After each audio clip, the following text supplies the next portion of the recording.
À la fin de cette vidéo, tu sauras quelles sont les meilleures marques de montres en 2025.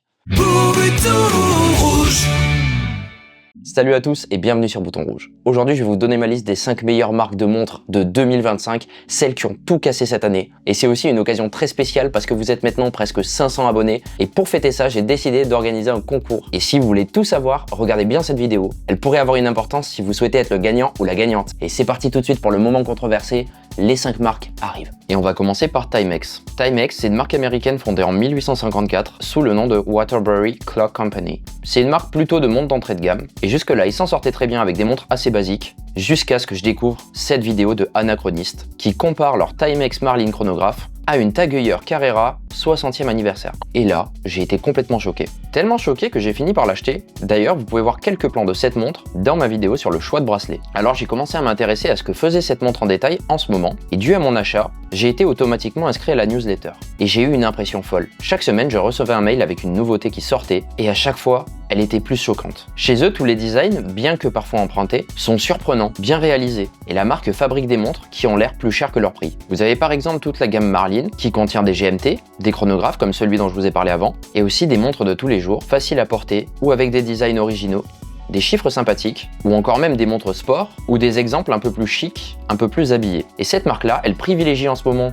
des hommages réussis à ses gloires passées, comme avec la Marlin N-Wound 34 mm, ou encore avec cette incroyable montre automatique carrée en acier avec un bracelet élastique, la 1983. Et pour toutes ces raisons ainsi que la multiplication des sorties de folie, j'ai décidé de mettre Timex dans mon classement à la 5e position.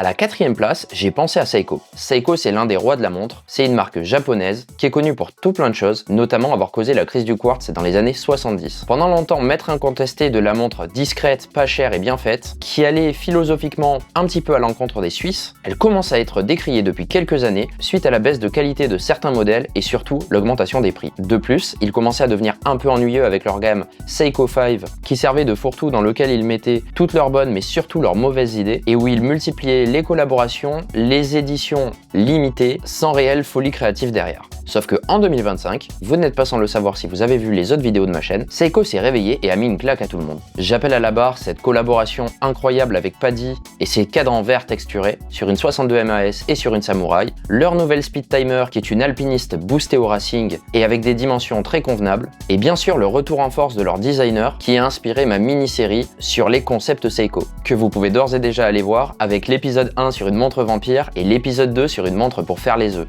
Les liens sont dans la description. Donc bravo Seiko de nous prouver que vous avez encore un peu de créativité. Pour moi, vous méritez la 4e position.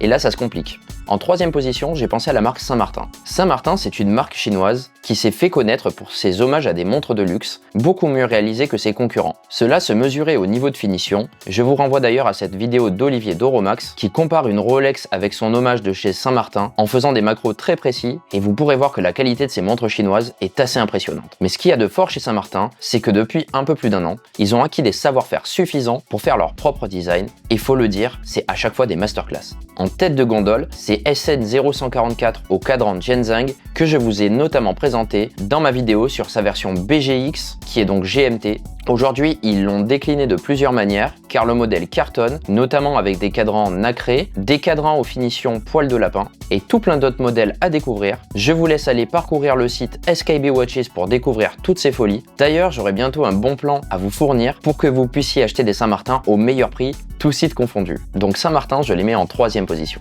En 2e position, j'ai pensé à Citizen. Alors oui, Citizen, ça date pas de 2025. Cette discrète marque japonaise a toujours été un des acteurs principaux du marché de l'horlogerie. Et depuis au moins 2 ans, il nous régale, notamment avec la sortie de ce banger qu'est la Citizen Tsuyosa. J'ai d'ailleurs fait une vidéo dédiée à ce sujet, le lien est dans la description. Sauf que voilà, un peu comme Seiko, Citizen, ils ont un catalogue énorme et surtout, ils proposent du multigamme. De l'entrée de gamme, des montres un peu plus abouties et du luxe. Mais ce qui est fort avec Citizen, c'est qu'ils écoutent leurs consommateurs et même sur leur entrée de gamme, ils proposent des montres optimisées. Ce que j'entends par là, c'est qu'ils prennent ce qui a le mieux marché dans leurs différents modèles, assemblent toutes ces qualités pour créer de nouveaux modèles comme la Citizen Tsuyosa 60, qui s'inspirent de leur incroyable Small Seconds et qui mixent ce super cadran guilloché avec leur forme originelle de boîtier et un super bracelet. Ils produisent également des montres exclusives au Japon qui, j'en suis sûr, si on les avait en Europe, feraient des ravages. Enfin, ils possèdent des mouvements propriétaires, les Miyota, et font la guerre avec Seiko pour savoir celui qui distribuera le plus de mouvements dans des montres d'autres marques. Et leurs mouvements de série 9 qui commencent à se répandre partout sont tout bonnement incroyables. Je vous ai d'ailleurs présenté le 90-75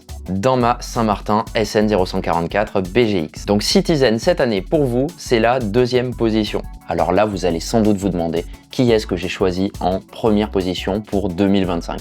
Eh bien, avec ou sans surprise, pour moi, cette année, c'est Mido qui prend le dessus. Qu'on s'entende, je ne dis pas que Mido est la meilleure marque horlogère de tous les temps. Je dis simplement qu'il réalise un comeback incroyable. Avant l'année dernière, et surtout cette année, je n'avais jamais eu une image très positive de Mido, car pour moi, elle représentait une marque assez confidentielle, avec des modèles marketés pour une tranche d'âge qui ne me correspondait pas. Et cela a rendu à mes yeux leur comeback encore plus incroyable, puisque, dois-je vous le rappeler, avec leur gamme Multifort TV Big Date, ils ont allié l'ancien et le moderne, et ramené de l'intérêt chez un jeune public. En plus, c'est bien vu de leur part d'avoir fait une Gada avec des couleurs simples et de proposer tout un tas de bracelets rubber colorés, puisque ça permet vraiment de matcher votre montre avec n'importe quel style vestimentaire afin d'en faire un véritable accessoire de mode. Mais leur comeback ne vient pas simplement que de cette gamme de montres. Très inspiré en ce moment dans la totalité de leur gamme Multifort, avec pas seulement des montres carrées, mais aussi par exemple un bracelet intégré octogonal à 2 couronnes, ou encore des montres squelettes pour ceux qui aiment ça, ou même une super montre avec l'affichage de la réserve de marche et un cadran qui laisse penser à un store, c'est assez bien imaginé. Ils ont toujours leur gamme Ocean Star qui fournit parmi les meilleures plongeuses du marché avec des super cadrans ou alors une option GMT, ce qui est super pour une vraie plongeuse, à des prix souvent assez contenus pour une marque qui fabrique ses montres en Suisse. Et moi, ce que je trouve complètement sous-coté dans leur gamme de produits, c'est les Mido Commander avec ces cadrans transparents que je trouve beaucoup plus élégants que des squelettes et qui permettent de voir la roue de date. C'est vraiment original. Ces déclinaisons au rappel del Dia de los Muertos qui font un clin d'œil à cette Amérique latine que j'aime tant, ou encore cette folie, la Commander 1959 avec cet imprimé pixel complètement loufoque qui sera la montre idéale à amener en boîte de nuit. Cette montre est une vraie folie et j'aimerais en faire une vidéo complète. Enfin, ils ont des magnifiques montres habillées pour hommes et pour femmes dans les gammes Baroncelli et Belluna. Bref, pour moi, cette année, Mido, c'est un sans faute et je les mets à la première position. Voilà, maintenant que vous êtes un peu plus au fait de ce qui s'est fait de bien en 2025, je vais vous reparler un petit peu du concours. Pour valider votre participation, je vais simplement vous demander d'écrire votre classement des 5 meilleures marques de 2025 selon vous, avec vos arguments. Et la semaine prochaine, on élira ensemble quel est le commentaire le plus pertinent afin de remettre à cette personne un cadeau très spécial. Bien sûr, il faudra être abonné à la chaîne, je le vérifierai, avoir posté un commentaire argumenté et n'oubliez pas de partager cette vidéo avec un ou une amie fan d'horlogerie afin qu'il ou elle puisse découvrir la chaîne, poster un commentaire intéressant ou pousser le vôtre. Merci à tous d'avoir regardé la vidéo et si vous voulez un indice sur le prix du concours, je vous laisse ici avec ma vidéo sur les bracelets de montre dans laquelle vous trouverez sûrement un plan qui donne une idée du cadeau que vous allez recevoir. C'était Bouton Rouge, fin de transmission.